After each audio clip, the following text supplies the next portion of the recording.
तो अभी तक हमने जितने भी क्वेश्चन सॉल्व करे वो डायरेक्ट मेथड के बेसिस पे थे। इसके पहले भी मैंने बता चुका है कि डायरेक्ट मेथड में हम सीधे जो भी ट्रांजेक्शन हुए रहते हैं या फिर जो भी डेटा दिया रहता है उसको ऐड एंड लेस कर देते हैं as per the category of the activities, ठीक है। बट इन डायरेक्ट मेथड में हमें क्वेश्चन डिफरेंट टाइप से दिया होता है, वो डायरेक्टली कोई स्टेटमेंट बना के नहीं देता है जिसमें ट्रांजेक्शन लिखे हों, उसमें हमें खुद से ही चीज़ें फाइंड आउट करनी रहती है। सबसे पहले हमें निकालना होता है कि हमारा नेट प्रॉफिट कितना है बिफोर टैक्स, ठीक है। जो भी क्वेश्चन दिया रहेगा उसमें हो सकता है कि जो नेट प्रॉफिट दिया रहे वो टैक्स को कंसिडर करने के बाद दिया रहा है, यानी टैक्स को माइनस करने के बाद दिया रहा है। बट इनडायरेक्ट मेथड में सबसे पहले हमें जो भी प्रॉफिट दिया रहता है उसमें टैक्स वापस ऐड करना रहता है। कुछ ऐसे आइटम होते हैं जो ऐड एंड लेस करने होते हैं, जो कि हम आगे देखेंगे। फिर हमारा निकल जाता है कैश फ्रॉम ऑपरेशन, एंड फिर हम उसमें वो इनकम टैक्स माइनस करते हैं जो कि यहाँ पे हमने प्लस किया हुआ था। बाकी investing activity and financing activity दोनों ही सेम तरीके से निकलेगी जैसा हम डायरेक्ट मेथड में निकाल रहे होते थे।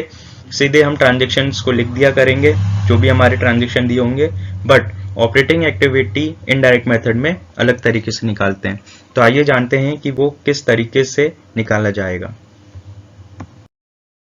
तो इस स्लाइड में हम देखने जा रहे हैं कि इनडायरेक्ट मेथड से ऑपरेटिंग एक्टिविटी कैसे कैलकुलेट की जाती है।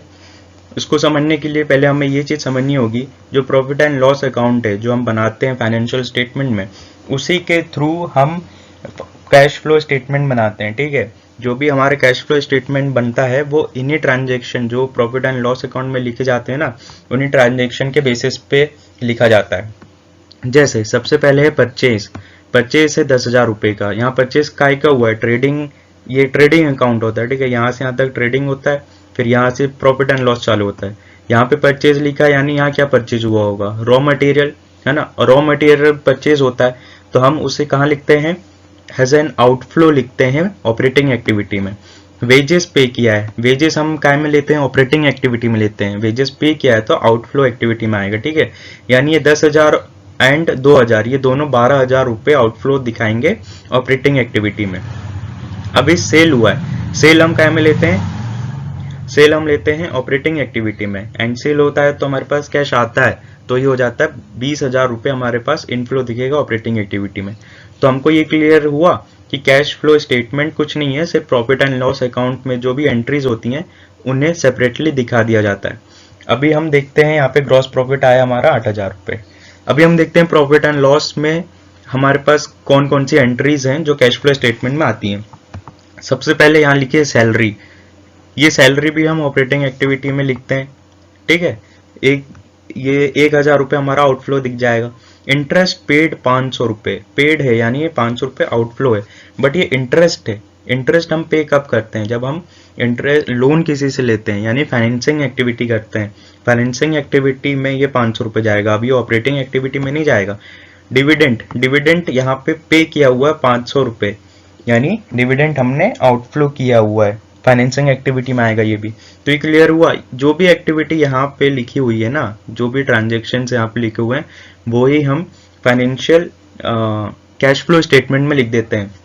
बस अंतर यहाँ पे इतना है कि प्रॉफिट एंड लॉस अकाउंट में हम सीधे जो भी चीज़ें होती है, सैलरी, इंटरेस्ट, डिविडेंड, डायरेक्ट लिख देते हैं यहाँ पे, ठीक है।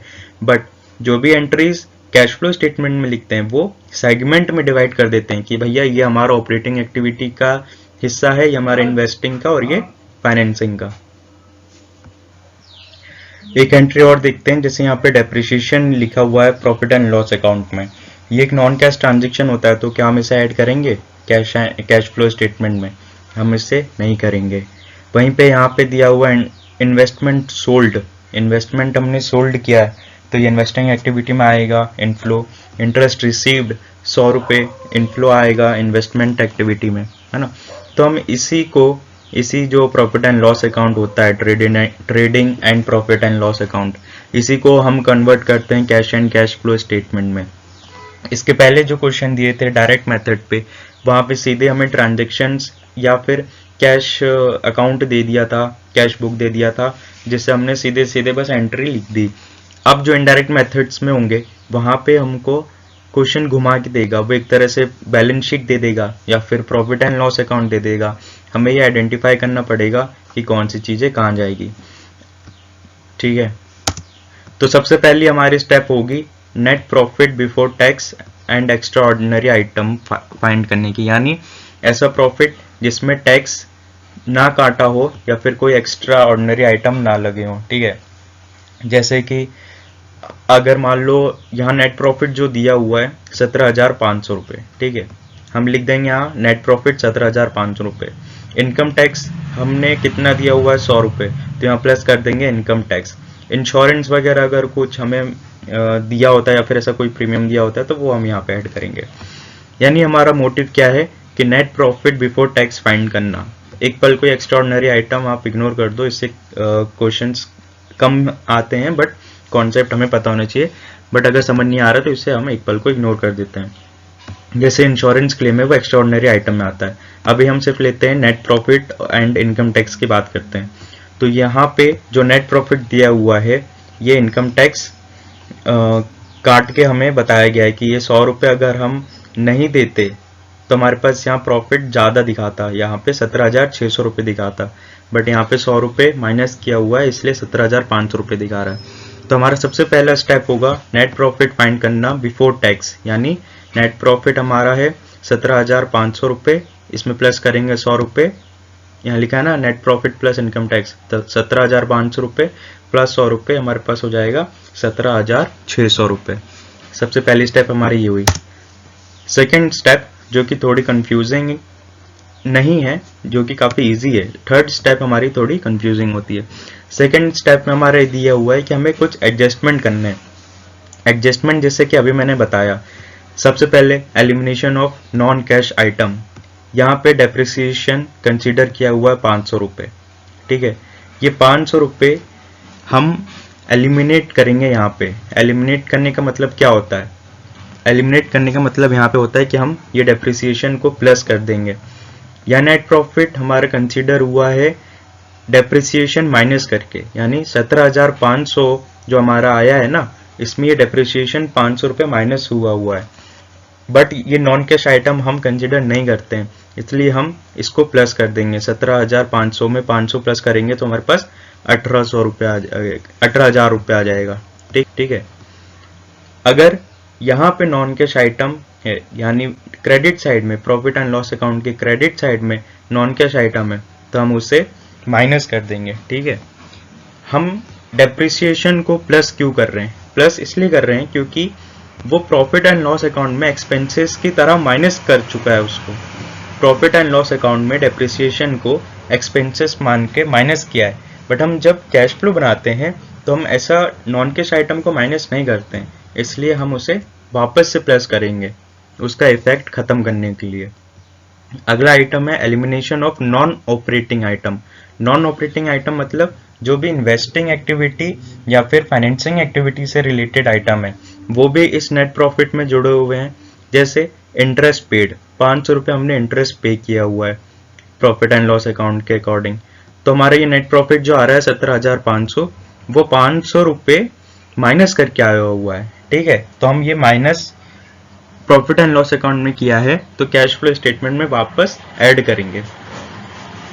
ठीक है। ये ऐड करेंगे कब करेंगे? ऑपरेटिंग प्रॉफिट, ऑपरेटिंग एक्टिविटी जब हम निकालेंगे ना, तब यही इंटरेस्ट पेड हम इन्वेस्टिंग फाइनेंसिंग एक्टिविटी में माइनस करके 500 रुपये लिखेंगे। इन्वेस्टिंग एक्टिविटी में कोई भी चेंजेस नहीं होंगे, ना ही फाइनेंसिंग एक्टिविटी में। चेंजेस जो होंगे वो ऑपरेटिंग एक्टिविटी में ही होंगे। जो भी नेट प्रॉफिट हमारा दिया हुआ है 17,500, उसमें वापस इंटरेस्ट पे ऐड कर देंगे। क्योंकि ये नॉन ऑपरेटिंग आइटम है ना, यहाँ पे इसको क्यों माइनस किया हुआ है, यहाँ पे माइनस कैश फ्लो स्टेटमेंट में हम वापस ऐड कर देंगे। इसी प्रकार से जो भी नॉन ऑपरेटिंग आइटम होते हैं, जैसे interest expenses, sale of asset. अभी सेल ऑफ एसेट में हमारे पास पैसा आया हुआ होगा, वो ऑपरेटिंग एक्टिविटी में, प्रॉफिट एंड लॉस अकाउंट में ऑपरेटिंग एक्टिविटी में रिकॉर्ड किया हुआ है। बस कैश फ्लो स्टेटमेंट जब हम बनाएंगे तो ऑपरेटिंग एक्टिविटी में सेल ऑफ एसेट आएगा क्या? वो तो इन्वेस्टिंग एक्टिविटी में आएगा। ठीक है। इसलिए हम इसका इफेक्ट खत्म करने के लिए ऑपरेटिंग एक्टिविटी में इसको माइनस कर देंगे। जो भी एक्सपेंसेस हमने नॉन ऑपरेटिंग आइटम के लिए हुए हैं उससे वापस ऐड करेंगे, और जो भी इनकम हमने अर्न करी है नॉन ऑपरेटिंग एक्टिविटीज से, वो यहाँ पे हम वापस से माइनस कर देंगे। एंड ये सारे आइटम इनके रिस्पेक्टिव एक्टिविटी जैसे कि फाइनेंसिंग, इन्वेस्टिंग एक्टिविटी में एज इट इज जाएगी, उसमें हम कोई चेंज नहीं करेंगे, बस चेंज होगा ऑपरेटिंग एक्टिविटी में। थर्ड स्टेप है adjustment for operating working capital changes. जो भी हमारा वर्किंग कैपिटल होता है, यानी जो फिक्स्ड एसेट नहीं होते हैं, जो हमारे नॉन फिक्स्ड एसेट होते हैं, जो हमारे छोटे ड्यूरेशन के एसेट होते हैं, उनमें जो भी चेंजेस हुए होंगे उसको भी हम एडजस्ट करेंगे। जैसे जो हमारा करंट एसेट है, करंट एसेट में हमारा क्या आता है, जैसे मान लो डेटर्स। अभी ये थोड़ी सी चीज समझने वाली भी है और थोड़ी सी लर्न करने वाली है। अगर समझ गए तो बहुत अच्छा है, लेकिन अगर समझ नहीं आया तो इसे लर्न करना होगा। अगर हमारा जो डेटर है, ठीक है, डेटर हमारा डिक्रीज हो रहा है, करंट एसेट है, करंट एसेट में हमारा एक एग्जांपल लिया है कि डेटर हमारा डिक्रीज हो रहा है, तो हम उसको इनफ्लो मानेंगे, ठीक है, इनफ्लो मानेंगे। एंड करंट एसेट जैसे डेटर हमारा इंक्रीज हो रहा है, तो हम उसे आउटफ्लो मानेंगे। जितने से भी वो इंक्रीज होगा, ठीक है, जितने से भी वो इंक्रीज होगा उसे हम आउटफ्लो मानेंगे, एंड जितने से भी वो डिक्रीज होगा उसे हम इनफ्लो मानेंगे। अभी ऐसा क्यों? जैसे देखो, पिछले साल हमारा जो डेटर था वो 10,000 रुपये था, ठीक है, 10,000 रुपये था डेटर, यानी हमें 10,000 रुपये उससे लेने हैं, 10,000 रुपये हमें डेटर से लेने हैं। इस साल हमारा क्लोजिंग बैलेंस निकल के आ रहा है 5,000। कितना आ रहा है? 5,000। यानी हमने 5,000 रुपये ले लिए हैं उससे, 5,000 रुपये हमने ले लिए हैं उससे। पिछले साल हमारे पास कितना था बैलेंस? 10,000। हमारा ओपनिंग बैलेंस है 10,000, क्लोजिंग बैलेंस इस बार का आ रहा है मान लो 5,000। यानी कितने पैसे हमने ले लिए उससे? 5,000 रुपये ले लिए। तो ले लिए ना, ले लिए तो क्या होगा? इनफ्लो। 5,000 रुपये ले लिए तो वो होगा इनफ्लो।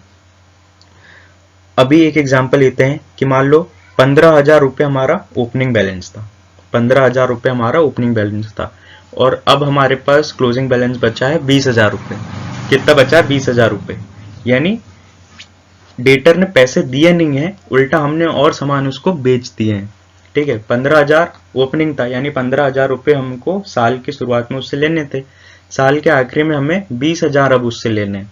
तो ये जो 5,000 रुपये ये कंपनी में आया क्या? नहीं, ये इतना तो हमने और उसको बेच दिए, तो ये हो जाएगा आउटफ्लो, ठीक है। नेक्स्ट देखते हैं करंट लायबिलिटी। अभी करंट लायबिलिटी में बिल्कुल इसका उल्टा हो जाएगा। अगर करंट लायबिलिटी डिक्रीज होगी, जैसे कि क्रेडिटर सपोज हमारा डिक्रीज हो रहा है, तो हम उसको आउटफ्लो मानेंगे। और वहीं अगर क्रेडिटर जो हमारा करंट लायबिलिटी है, क्रेडिटर हमारा अगर इंक्रीज होगा तो हम उससे इनफ्लो मानेंगे। अब एक एग्जांपल क्रेडिटर पे भी लेते हैं। मानो 30,000 रुपये हमें क्रेडिटर को देने थे, ठीक है, 30,000 रुपये साल के स्टार्टिंग में हमें क्रेडिटर को देने थे। क्रेडिटर क्या होता है? जिसे हम पेमेंट करते हैं। तो ओपनिंग बैलेंस क्रेडिटर का कितना है? 30,000 रुपये। 30,000 रुपये हमें उसको देने हैं। साल के आखिरी में हमारा क्लोजिंग बैलेंस बचा 20,000 रुपये। कितना बचा? 20,000 रुपये।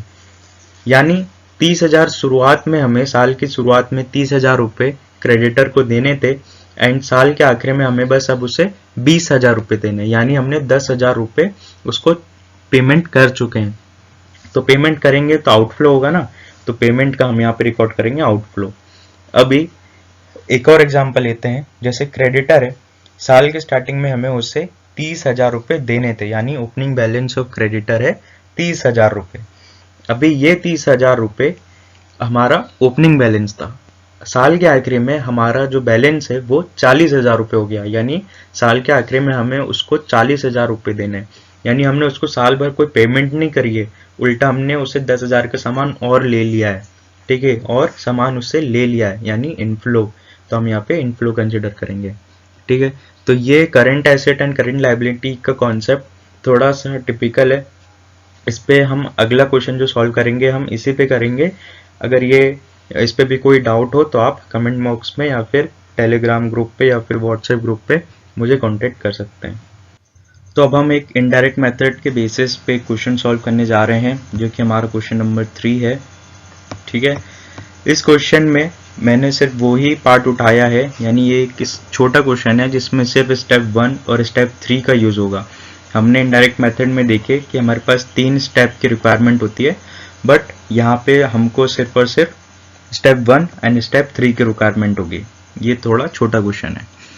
तो क्वेश्चन देखते हैं क्या लिखा है। Calculate the cash flow statement from operating activity from the following information. यानी यहाँ पे सिर्फ हमको ऑपरेटिंग एक्टिविटी का ही कैलकुलेशन करना है। यहाँ पे इन्वेस्टिंग एंड फाइनेंसिंग एक्टिविटी का कोई भी ट्रांजेक्शन नहीं दिया हुआ है। जो भी ट्रांजेक्शन दिया हुआ है वो ऑपरेटिंग एक्टिविटी का दिया है और हमें सिर्फ ऑपरेटिंग एक्टिविटी का ही कैश फ्लो स्टेटमेंट बनाना है।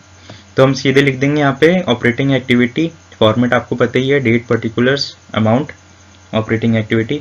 सबसे पहले हमको ये देखना है कि जो प्रॉफिट दिया हुआ है वो आफ्टर टैक्स दिया हुआ है या फिर बिफोर टैक्स दिया हुआ है। अगर बिफोर टैक्स दिया हुआ है तो हम सीधे लिख देंगे प्रॉफिट बिफोर टैक्स।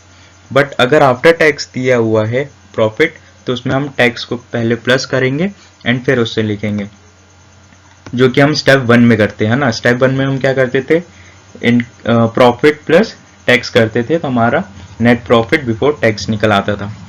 यहाँ पे क्वेश्चन में हमको कहीं भी टैक्स का अमाउंट नहीं दिया हुआ है। यहाँ पे हमें दिख रहा है कि प्रॉफिट एंड लॉस अकाउंट है जिसका ओपनिंग बैलेंस 80,000 रुपये है एंड क्लोजिंग बैलेंस 2009-2010। तो ओपनिंग बैलेंस 80,000 रुपये है एंड क्लोजिंग बैलेंस हमारे पास 90,000 रुपये है। यानी इस साल हमने कितना कमाया है, ओपनिंग माइनस क्लोजिंग, तो हमारा प्रॉफिट हुआ 10,000 रुपये।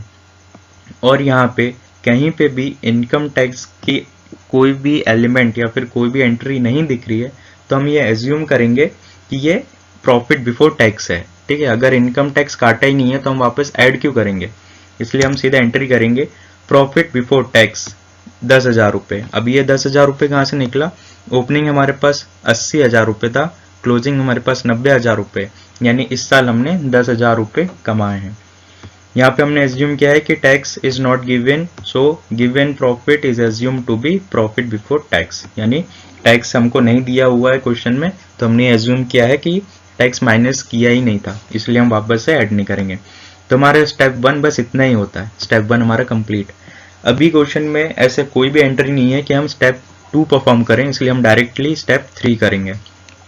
अगली एंट्री हमारे पास देखेंगे, हमारे पास दिया हुआ है स्टॉक।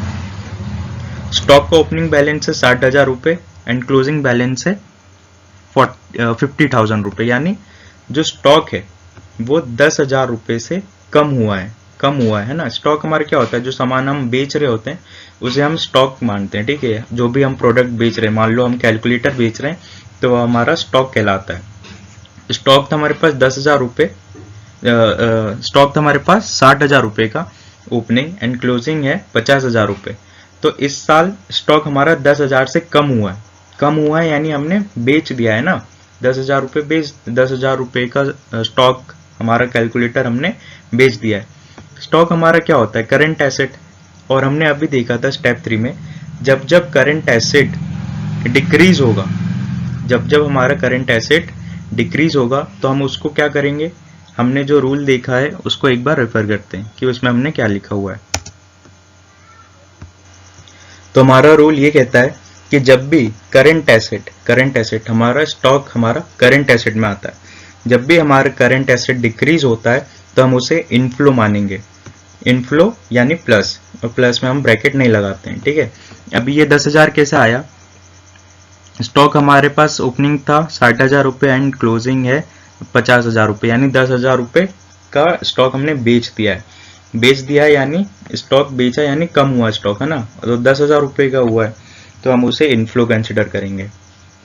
अगली एंट्री है, कर दिया है डेटर्स हमारे पास दिया हुआ है 25,000 रुपये ओपनिंग एंड क्लोजिंग दिया है 23,000 रुपये, यानी 2,000 रुपये का डेटर्स हमारे पास कम हुआ है।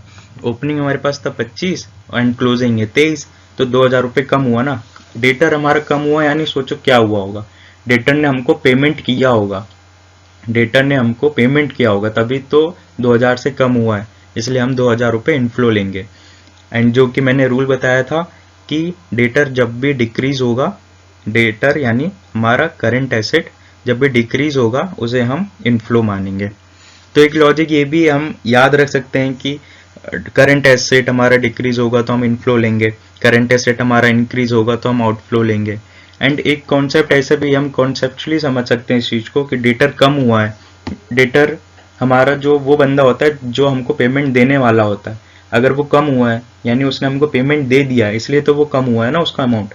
तो एक लॉजिक ये भी लगा के हम समझ सकते हैं। बाकी जिससे ये लॉजिक समझ ना आए तो मैंने वो रूल लिखवाया हुआ है स्टेप 3 में, आप उसको रेफर कर सकते हैं। सिमिलरली अगला हमारा जो एंट्री है वो क्रेडिटर से रिलेटेड है। क्रेडिटर यानी जिससे हम पैसे देंगे। तो साल के स्टार्टिंग में हमें उसको 32,000 रुपये देने थे, ठीक है, 32,000 रुपये हमें साल के स्टार्टिंग में देने थे। बट साल के आखिर में हमें अब उसे सिर्फ 28,000 रुपीज़ देने हैं, यानी हमने उसे 4,000 रुपये दे दिए हैं, है ना, 4,000 रुपये हमने उसको दे दिए हैं। तो हम क्या एंट्री करेंगे, डिक्रीज इन क्रेडिटर 4,000 रुपीज़। अब ये तो लॉजिक लगाया हमने कि 32,000 स्टार्टिंग में देने थे, अब 28,000 देने, यानी 4,000 रुपये हमने दे दिए। इसी को हम रूल के हिसाब से अगर लर्निंग बेसिस पे देखें कि हमें तो ये लॉजिक समझ नहीं आ रहा, हमें लर्न ही करना पड़ेगा, तो हम ऐसे देखेंगे कि करंट लाइबिलिटी हमारा डिक्रीज हुआ है, डिक्रीज यानी आउटफ्लो हुआ है। अगली एंट्री है एक्सपेंसेस आउटस्टैंडिंग। आउटस्टैंडिंग एक्सपेंसेस वो होते हैं जो हमें जिस एक्सपेंसेस पे पेमेंट करनी अभी बाकी है। कोई हमने एक्सपेंसेस ऐसा कुछ सामान खरीदा या फिर कोई भी एक्सपेंसेस किया जिसका अभी हमने पेमेंट नहीं किया है, जो आउटस्टैंडिंग है, अब हम उसे पेमेंट करेंगे। तो हमारा साल के स्टार्टिंग में ऐसा एक्सपेंसेस था जो हमने पेमेंट नहीं किया, जो आउटस्टैंडिंग था, वो 3,500 था, एंड साल के आखिर में वो 4,500 यानी 1,000 से वो बढ़ गया। ऐसा एक्सपेंसेस जो हमने पेमेंट अभी जिसकी नहीं की थी वो बढ़ गया है, यानी वो हमारी करंट लाइबिलिटी है। एंड करंट लाइबिलिटी जब भी बढ़ती है तो हम उसको इनफ्लो कहेंगे, ठीक है। अगली एंट्री हमारी बिल्स पेएबल। बिल्स पेएबल हमारा है साल के स्टार्टिंग में 35,000 रुपये एंड साल के आखिर में है वो 22,000 रुपये, यानी 13,000 रुपये से वो कम हो गया। बिल्स पेएबल हमारा करंट लाइबिलिटी होता है। करंट लाइबिलिटी जब भी इंक्रीज होती है तो वो इनफ्लो होता है, एंड जब भी वो डिक्रीज होती है तो वो आउटफ्लो कहलाता है। तो यहाँ पे जो बिल्स पेएबल है वो हमारा डिक्रीज हो रहा है 13,000 रुपये से, तो हम उसे आउटफ्लो कंसिडर करेंगे, इसलिए यहाँ पे आया है नेगेटिव 13,000 रुपये। अगली एंट्री हमारी एक्रूड इनकम। एक्रूड इनकम वो होती है जो इनकम हमने कमा ली है लेकिन उससे पैसा नहीं मिला है, यानी वो हमारा करंट एसेट है। तो एक्रूड इनकम हमें साल के स्टार्टिंग में मिलनी थी 8,000 रुपये एंड साल के आखिर में मिलनी है 1,000 रुपये। 1,000 साल के आखिर में हमें मिलनी है 9,000 रुपये, यानी 1,000 रुपये से हमारा जो करंट एसेट है वो इंक्रीज हुआ है। और जब भी करंट एसेट इंक्रीज होता है तो हम उसे आउटफ्लो कंसिडर करते हैं। 1,000 रुपये हमारा हो जाएगा आउटफ्लो। इसी प्रकार से हमारी सारी एंट्री हो चुकी है। प्रॉफिट एंड लॉस अकाउंट हमने सबसे पहले ही कंसिडर किया था कि वो बिना टैक्स के है। बाकी सारी एंट्रीज हमने इस बेसिस पे करी कि हमारा करंट एसेट बढ़ा है या फिर कम हुआ है। अगर करंट एसेट हमारा इंक्रीज होगा तो वो आउटफ्लो होगा, एंड डिक्रीज होगा तो वो इनफ्लो होगा। उसी टाइप से करंट लाइबिलिटी हमारी अगर इंक्रीज होगी तो वो इनफ्लो होगी, एंड करंट लाइबिलिटी हमारी डिक्रीज होगी तो हम उसे आउटफ्लो ऑफ कैश कंसिडर करेंगे। ये सारे एंट्रीज करने के बाद हम इसे टोटल करेंगे तो हमारा टोटल निकल के आएगा cash flow from operating activities 5,000 रुपये। यही हमारा इस क्वेश्चन का आंसर होगा। यहाँ पे आंसर दिया भी हुआ है 5,000 रुपये। हमने सिर्फ ऑपरेटिंग एक्टिविटी इसलिए निकाली क्योंकि इसमें cash flow from operating activity ही पूछा था। अगर बाकी एक्टिविटी का पूछता तो हम बाकी एक्टिविटी का भी कैलकुलेशन करते। इस क्वेश्चन में सिर्फ स्टेप 1 एंड स्टेप 3 यूज हुई है। स्टेप 2 में इस क्वेश्चन में कोई रिक्वायरमेंट नहीं थी स्टेप 2 करने की, इसलिए हमने स्टेप 2 नहीं किया हुआ है। स्टेप 2 अगर ऐसा क्वेश्चन होता जिसमें यहाँ पे नॉन कैश आइटम भी दिए होते, ये सारे कैश आइटम है, अगर नॉन कैश आइटम दिए होते तब हम उसमें स्टेप 2 यूज़ करते, या फिर बाकी डिटेल्स कुछ और ऐसी दी होती तब हम स्टेप 2 यूज़ करते।